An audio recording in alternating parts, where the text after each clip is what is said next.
Hi, welcome to All Things Divorce Podcast. I'm Launi Sheldon, the host of All Things Divorce Podcast.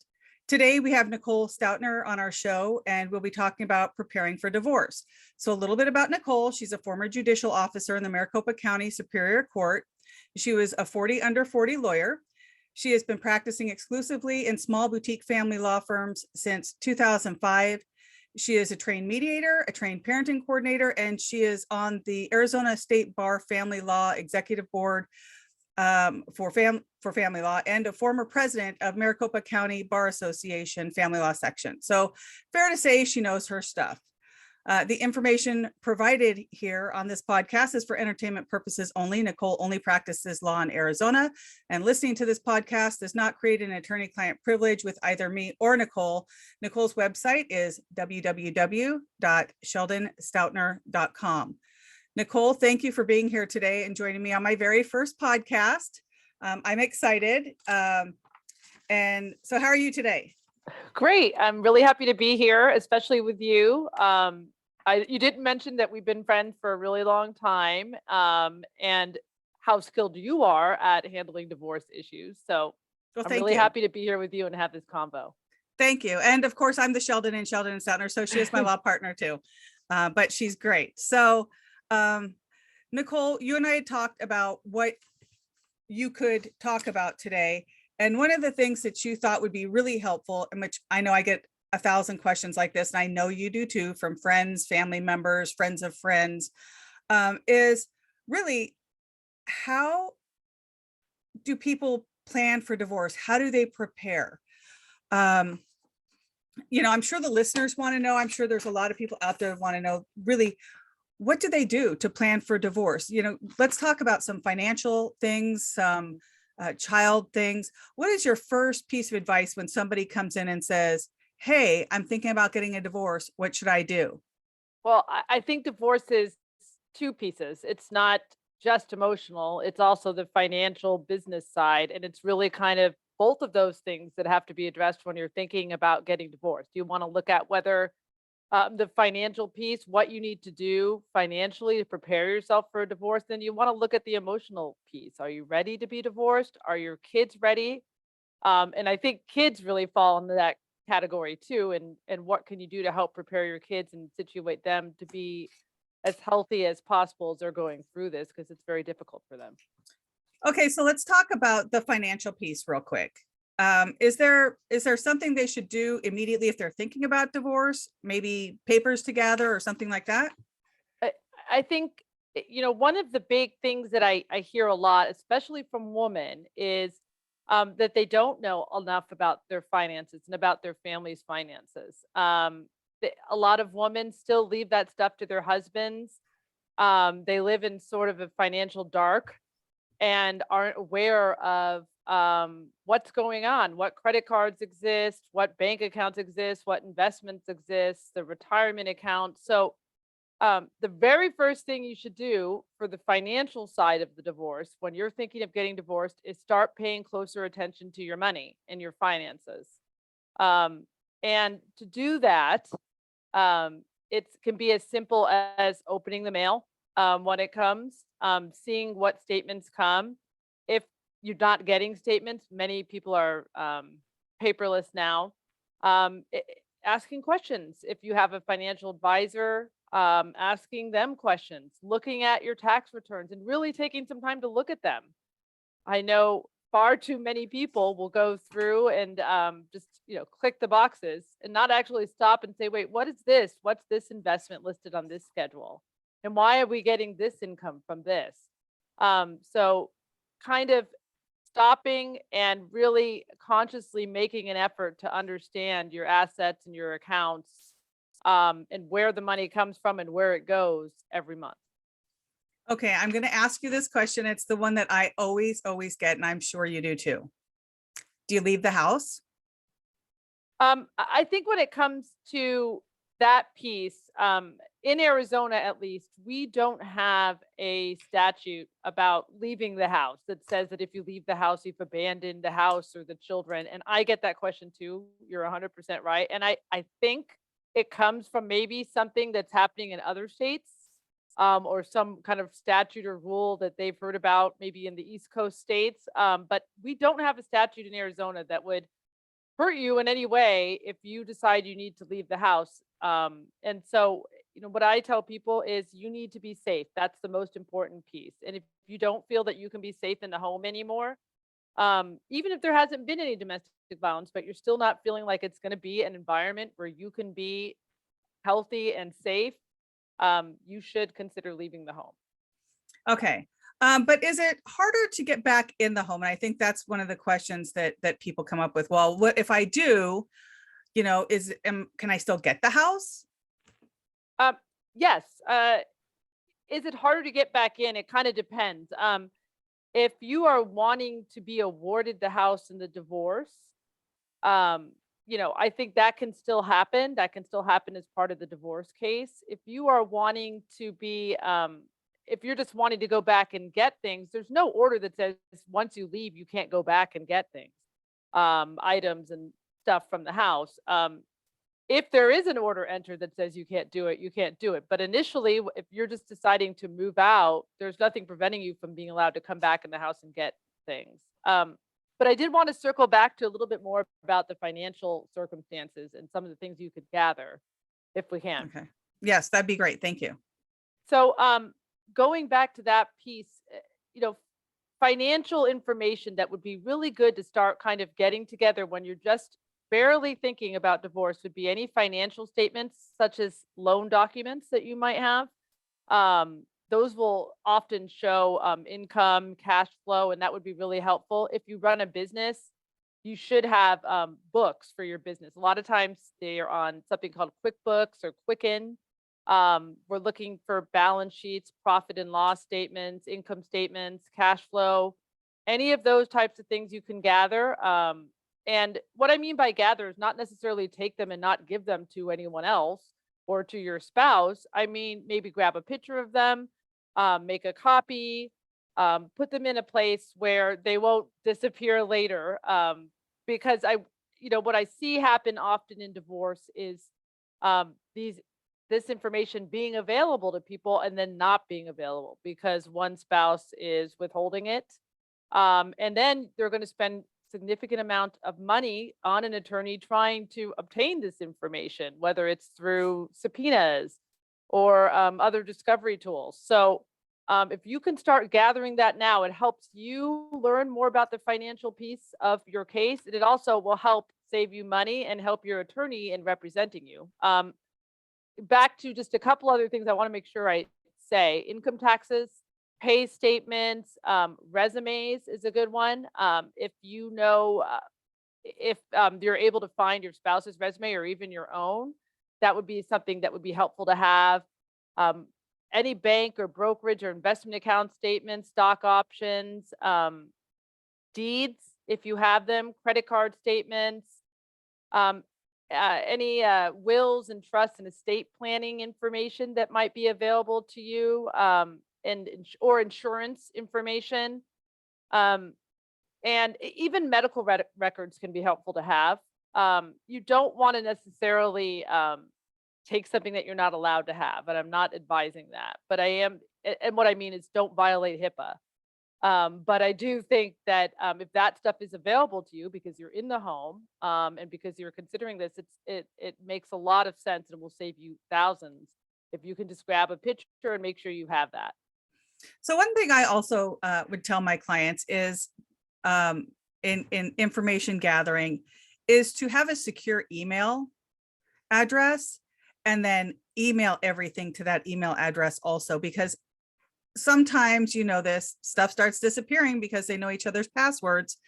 And all of a sudden things disappear. They disappear off the phones, they disappear off the emails.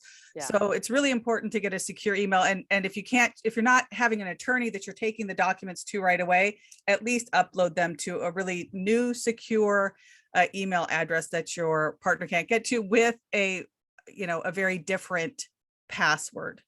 Mm-hmm. And then another thing on back to the home, I also want to say, if anyone leaves the home, I always recommend doing a quick video of the home before you leave, because things disappear regularly.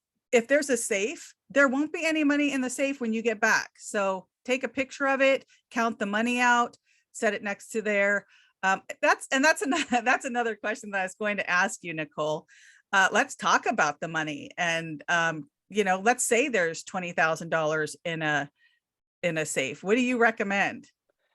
You can, I mean, pictures are great. You can do a written inventory of, safe or safe deposits is one where I see people Right. put money and stash valuables. So anything you can do to kind of document that information is there. And I would also say that it's okay to rely on, family or friends that are very close to you. So if you have a sister, for instance, I do, and I wanted to give her something that, I needed her to keep, like account statements, I know she would do it. And that's someone that you can use too, especially if you're not too internet savvy, like not sure how to open up a Dropbox and all of that kind of stuff. So that's another thing, is just kind of giving the things that you find, financial things that you find, to someone that you trust. And that's another great piece of advice, Nicole, is really having somebody there to help you. If you have a really good friend or a family member that can help you gather, because sometimes you get paralyzed, sometimes you don't know what's important, sometimes you're just not thinking straight when you're in a divorce. Right. So if you can have somebody kind of help with that, that would also be great. And kind of streamlining down from there, a good piece of advice, just whether we're talking about the financial stuff or the kid stuff, is to start writing things down. And it sounds Yes. simple, but it seems like that is often a great deal of my job as an attorney is spent trying to recreate timelines and recreate, who was that? When did that happen? When was this event? And if you write things down, it's amazingly easier for me, as the attorney, to put on a case with that information, and make it very clear for the judge to understand. And it's really helpful even for you in jogging your memory. So I can't stress that enough. I've had people even keep a Google Calendar. If you're familiar with their calendar, they have a widget on your phone, just notes in there. Oh, today he came home, or my husband came home and mentioned that there was a bank account in Venezuela, and I've never heard of it before. Just let me know what day that was. So then if we need to go back and I need to look for that bank account, at least I can say, well, we think it was open on this day because that's when he mentioned it to her. So anything like that. And again, even to the child side, today, the child had an IEP at school and dad was supposed to be present and he wasn't, or mom was supposed to be present and she wasn't. That's really helpful for me then as the attorney to say, or to bring into question that parent's involvement. And I can reference that specific date and what happened and who was there. That's a really good point. I don't necessarily want to jump ahead to the kids stuff. Right. But I really do like the idea of more information in the beginning is better. Timelines, summaries. I love if they just sort of just almost like vomit everything on a piece of paper so that we have it, because there are times where clients don't think that that something's important, and it is. And Nicole, you remember this, as I've been prepping people. I had a client come in who had significant domestic violence, who had never brought it up because she thought because they were divorced, it wasn't important, but it really was still very important. And she was having a custody evaluation, and we wrapped it into that. And the custody evaluator found it very important. And so when you put things out on paper first, and when you start recording documents, either writing or recording, or do a Google Doc, or do it in your notes, or like Nicole said, do it on your Google email. It's a really great way to let your attorneys know everything, and it's a really great way to keep track of things so that you won't have to try and go back and remember dates and times. Now, I am the first one to say I stink at this. I'm terrible at writing stuff. I've started writing myself now notes. I text myself, and then that way I can do a search in my text for certain words. So if you're like me and you just want to stick something down, get a note down on paper or on your phone, That's what I do. I don't know And if there's apps that you can do that with too, where you could text the app and it will kind of categorize that for you and keep that in a safe place. So I think anything works. Anything is better than nothing. You telling me 6 months down the line, I think that was this day is not as good as you being able to pull up whatever text that was and saying, "Oh yeah, I told myself it was this day." yeah, So that's great. Okay, so let's go on to the kids. Do you want to talk about the kids and how does somebody prepare for it, or do you have something else you want to add about the financial? I think this may be a separate question, but I did want to talk a little bit about a social media game plan, if you will, and how you're going to kind of present yourself on social media as the divorce unfolds. But I want to maybe bring that after the kids because I think there's some stuff we can do about, we can talk about for preparing for divorce when you have children. Okay, Um, perfect. and I think for kids, I'm a mom, you're a mom. It's incredibly emotional, and I think it always makes divorce 10 times harder when there's children involved, just because it's just a very there's just so much more than there is otherwise. And so I think the first thing to do when you have children and you're considering a divorce is to understand that it's going to be hard and to be okay with that. And it's not going to be easy. And you're going to have a lot of feelings, and your children are going to have a lot of feelings, and that's okay. And like you said, maybe finding someone that can support you through this, whether it's a therapist, whether it's a friend, and even for your children, thinking about who's going to be a support for them as you're going through this would be a good idea. There are tons of books also about how to talk to your children about divorce. I'm sure you'll have some of those authors on here, or at least address some of that. So I don't want to go too much into that, but I think just kind of starting to recognize that this is not easy, especially when there's kids and it's hard for every single person and it's going to be hard on them. But what can you do to insulate your children from the conflict? What can you do to take care of yourself and kind of manage those emotions is the first step um, when you have kids and you're going through a divorce. The other thing is, back to gathering documents. I think there's documentation that you can gather even when you have children that's relevant. So simple things like report cards, absence, records of absences. A lot of this stuff is available online now. Um, uh, any information about if there has been abuse or if there has been domestic violence, information about that. DCS reports, maybe? Yes, police reports, even your own notes, again, writing everything down. So this is the day that this event happened would be helpful to know. Um, Anything related to children's special needs would be really important to have. There's been evaluations, if there's been IEPs or 504 plans, even a family calendar can sometimes be helpful to keep and have access to.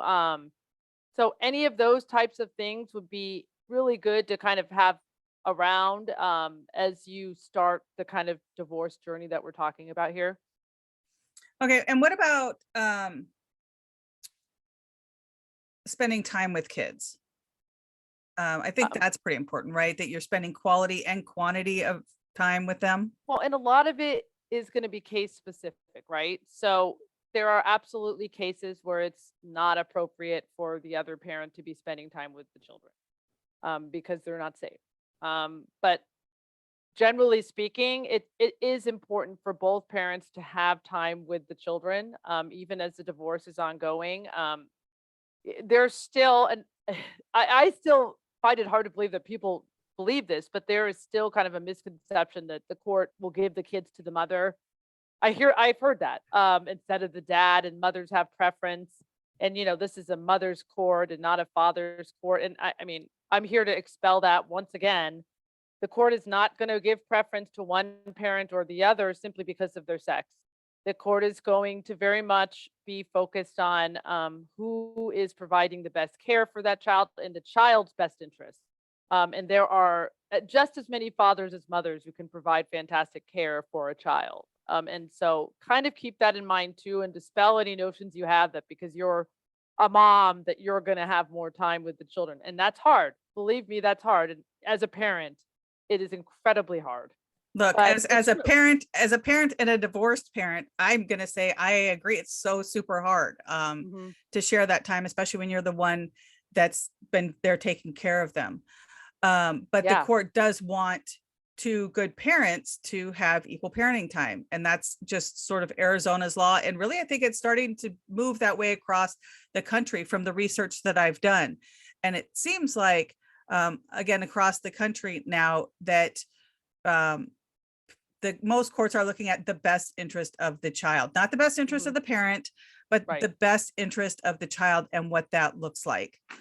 Um, And we certainly do in Arizona. And there's a lot of factors that go into the best interest. In Arizona, we have a whole statute that kind of describes what are the things that, are that the court needs to look at when they're considering best interest. But, when you're just thinking about preparing for divorce and kind of skipping back to that, gathering documentation, understanding kind of the boundaries and what may happen is important to understand. And that's kind of why I'm saying, is it likely that if the other parent is a fit parent, and there's no abuse and there's no substance abuse and, you know, it's just a divorce because you and that other parent are not getting along, is it likely that they would have equal time? I would say yes.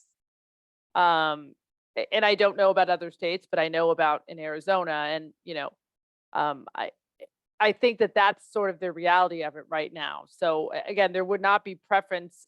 And if you're, and I get this a lot, and you can speak to this too. If you're a stay-at-home parent, you often, I see a lot of stay-at-home parents think that maybe that would help sway the court to give that parent preference. I mean, and I could see you shaking your head. I don't think that that's necessarily the case. No, and I think one of the things that I've always had to tell my clients, and I'm sure you do this too, is that the person who is the breadwinner is now also going to be the caretaker, and the person who Mhm. is the caretaker is now also going to have to be a breadwinner. And so since you had 100% maybe of the responsibility of one or the other, when you get divorced, those sort of split, and now you're doing 50-50 with both. The person who is the original breadwinner in the relationship now has to learn to take care of the kids. And even Right. if that person never knew how to take care of the kids in the past, they're going to learn. Hmm. Unless there's a reason that they can't, either drugs, alcohol, Right. mental instability, or just not able to do that. That's a different story. But in most cases, it seems as though um, both parents will have to take on these new responsibilities, and It's going to be a new normal. Yeah. right. And so, where the mom had maybe stayed home, the mom's going to have to get a job, most Yeah. likely. And where the dad had worked, 60 hours a week, dad's going to have to lower his hours and stay home with the kid at times, and have some 50-50 parenting. So Yeah. that's And and they may use caretakers. And I hear a lot of people say, I can't believe that, the court would be okay with them using a, child care provider when I could provide care. And the reality is, and I can say this as a former judicial officer, I have child care providers for my child. I am not able to be there all the time. I go to court. I'm a lawyer. I was a judicial officer. I have those things. I'm not going to fault somebody for using a nanny or a babysitter when they need it. well, I think that's the reality. and it's also, transitions are difficult for kids. So Yeah. to go from, already doing, one or two or three a week, if you're going to do it daily, that's going to be a really difficult transition for a child to go from, let's say mom is at home, can work from home, can have the kid at home every day of the week, and then dad picks up or something. That can be, unless these people get along great, unless Mhm. these people, are really good co-parents together, that's going to be very difficult for the child. Yeah. And I think one thing you could do is just familiarize yourself with your state's kind of parenting plans, the terminology. In Arizona, we use something called legal decision making. And then we have parenting time, and they're really two separate things. We don't really use the term custody like you might hear in other states. So understanding terminology and kind of sketching out a plan for what might work given, your schedules and your child's needs, is a good idea. And something that you can just kind of start even doing in your head as you start your divorce journey. Okay, what other information do you think is important for parents with kids to ensure that, let's say a dad who has not had any parenting time or much parenting duties, maybe let's call it, and he was the breadwinner. What do you suggest that type of person do to ensure that he gets 50-50? Um, Not I that, think not that you can guarantee it, right? But right. I think documenting your relationship to the children is important. I've even had people bring in pictures showing activities that they've done with the children, and children's drawings showing, dad and mom and the kid and they're happy. I mean, all of those things I think are helpful. Just documenting your role in their life, and then familiarizing yourself with what you don't know. If you have not been the parent who's the primary care provider, meaning you have not been maybe a stay-at-home mom, that's okay. But what is it that you don't know? Who is the child's teachers? Who is the child's doctor? Who are the child's best friends? What does the child like to do for fun? What are they good at? What do they not like? What are their activities? Who's the coach on their soccer team? All of those things would be good to know. I mean, especially because you're going to be doing it on your own, but also because it will show your relationship to the child as somebody who cares about them, somebody who's engaged with them and about to get even more engaged in their life. well, and I think that's a great point, because I know Dr. Weinstock and Dr.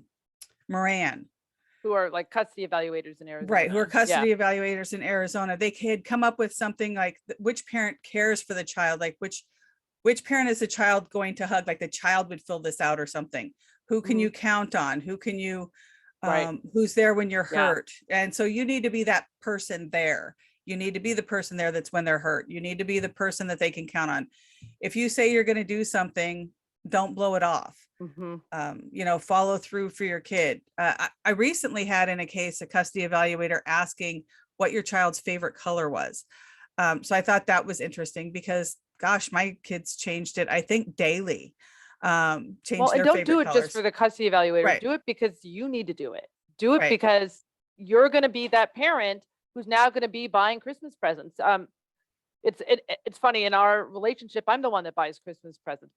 Between my husband and I don't know that he would know what she would like, my daughter. And it's No. not because he's a bad parent. He's an awesome dad, but it's because that's a role that I've taken on. But if we were not together, I mean, I think that would be something he'd have to figure out and explore. Knowing her favorite color would definitely help, I think. Right. Knowing favorite colors, knowing favorite foods, knowing Yeah. these things, just getting to know your kids. If your kid hates McDonald's or loves McDonald's, or will only eat Burger King or something Right. like that, those are important things just to know your child. And really, it comes down to, you're just learning to be a really involved parent. It's not as if you're trying to do these things to fake it. You're trying to become a really involved parent. And you're going to take on a new role, and your role is going to be, you're still a working parent, but you're also doing some of the things that you might not ever have done before. And you've given to the other party to do, because you had two people in the relationship when now there's one. Right. So talk to me about social media. Oh, thanks for reminding me. I just think, even as you start this process, it's a good idea to think about social media. There's a stat, and I almost can't remember. I want to say, 75% of cases in family court involve some form of social media being used. And I don't know what just happened there. Oh, that's And interesting. We were just bragging about your camera. and Well, we'll have to figure that out. There you go. You're back. there, I'm back. Okay. Okay. And I think that kind of starting to think about who you are and who you present to be is important when you're starting to think about a divorce. I am not saying, and I want to very clearly say this, that you should erase social media posts that you've done, or take any evidence down, or change it. I am saying that it's a good idea to consider the fact that, what am I going to post going forward? Am I going to post something like, a picture of me with my girlfriends out at a bar, all drinking shots? Maybe not. Maybe that's not a good idea, even though it's allowed. Is that what I want to put forward? I don't want to fuel any fire there. Well, and I've Um, actually used posts against someone who my client claimed the other party had an alcohol problem, and they said they weren't drinking anymore. And we found things on social media. So just because you've unfriended your ex does not mean that you don't have friends who are going to feed your ex right. really good And family. information and And I would say, family. I checked it. It's 66% of cases involving divorce employ Facebook as one of their principal evidence sources, and that's from the Social Media Evidence in Divorce Cases website. But it's significant, and it starts immediately. So just kind of considering your image on social media, and again, don't need to erase anything, but you absolutely can make your profile private. There's nothing that says you can't do that.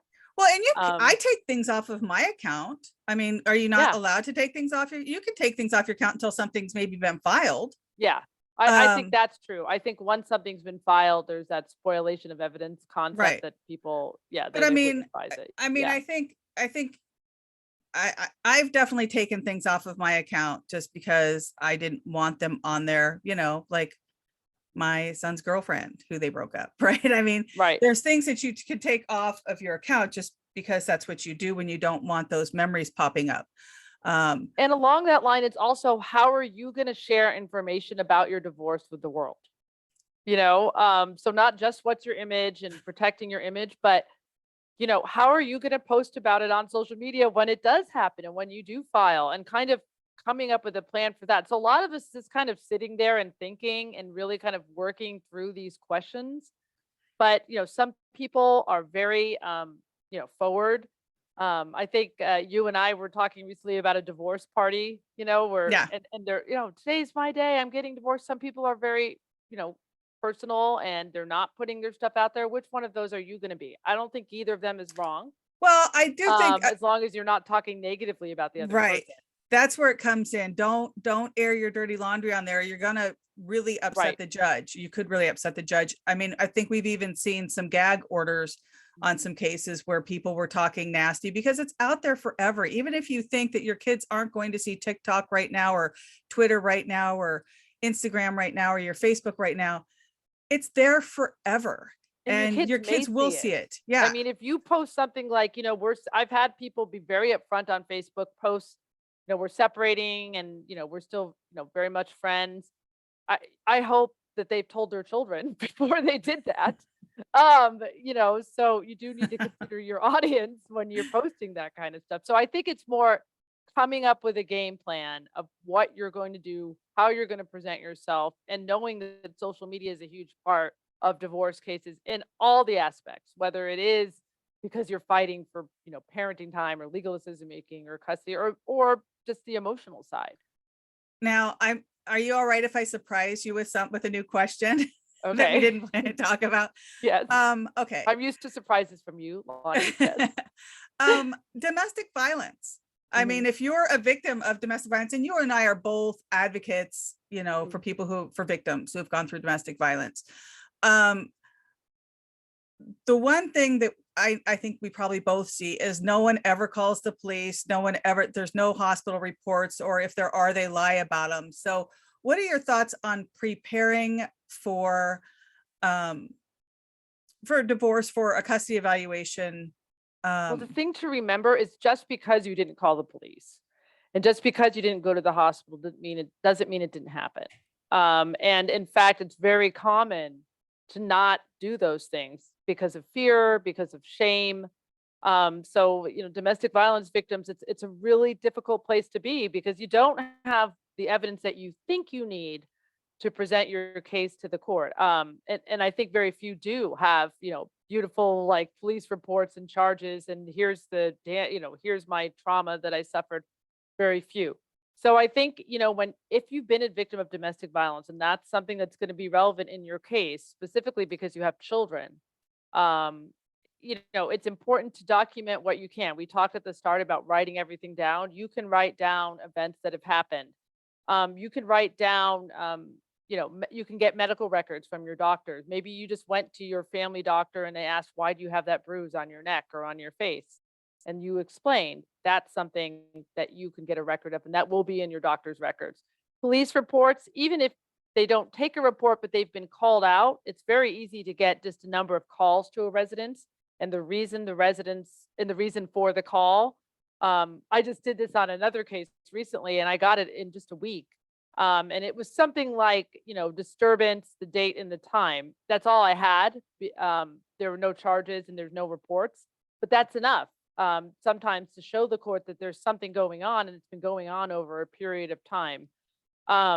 Thinking about who also would, has witnessed the abuse or has kind of information that might be something you'd want to share with the court. So are these possible witnesses? Thinking about who that might be would be helpful too.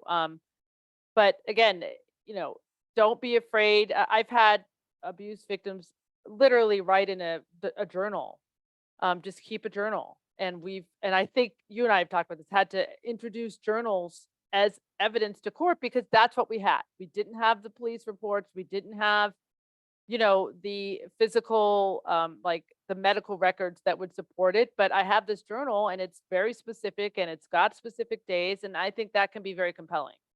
Yeah, I agree. And I would also say save, if you're prepping for divorce and you are a victim of domestic violence, save any text messages where there are any admissions, Yeah. Apologies, get your person into counseling, and maybe have an admission there, but also take pictures of any bruises or any broken property. And I want to now start doing things. If you're going to be abused, Right. and I get that it's scary. So listen, if you can't call the police because you're going to be hurt, then don't call the police because you're going to be hurt. Like you need to know how to be safe. Mhm. But also then send your information to someone who can help keep it safe. There are a lot of resources out there, even just searching on the internet for how to plan for your safety once you start the divorce. Safety plans and things you can do to ensure you're safe, or you're safer than you would otherwise be. So, I mean, you can do a search and learn some of that. The other thing I do want to point out, you want to be careful about admissions in terms of recording calls. In Arizona, our law does allow for calls to be recorded if one of the two people is aware that the call is being recorded, but not every state is like that. And it's really important to know your state's laws before you decide to record a conversation where you think there might be an admission. So just kind of keep that in mind if you're thinking of recording calls in terms of documenting admissions. That's actually a really great point, Nicole, because not only that, but just assume that everything you write from this point on is going to be seen by the judge and everything you say is going to be heard by the judge, because there are some exceptions, and I'm not going to go through the exceptions of recording, but also some people break the law and some judges don't hold their feet to the fire. So even if it was illegal for you to have the recording, that doesn't mean it's not going to be used. And I love the idea. I mean, that goes back to social media too. Every single thing that you write, you text, you post, you email could at some day be read by the judge or the custody evaluator or be a part of your case. So before you think about cussing out the other, spouse because you're angry, and, think about how that's going to look if the judge literally has to read those words out loud at your hearing. And just, one of my pieces of advice to that is always, if you feel that you're not sure about, an email that you're sending or a text, or you can't control yourself, and you and I have done this for each other, have someone look at what you're sending. A friend, someone that you trust, say, I'm really angry. I need someone to take a look at this email and make sure that it's okay. Yeah, I've asked people to look at when I was going through my divorce, I asked people to look through my divorce, and I was advised not to send something, and I sent it anyway. And I'm still to this day happy that I sent it, but so not the best advice, but but it wasn't nice, but I wouldn't have been totally offended if a judge read it. It was just sort of an in your face, back at you kind of thing after someone had been mean to me. But you've got to be careful about the things you say. I mean, super careful. Yeah. And again, if you're not sure about sending something, or you feel like there's so much emotions, have someone look at it, wait on it before you send it. Ask a friend to just help you rewrite it. There's all sorts of options there, but don't just send it.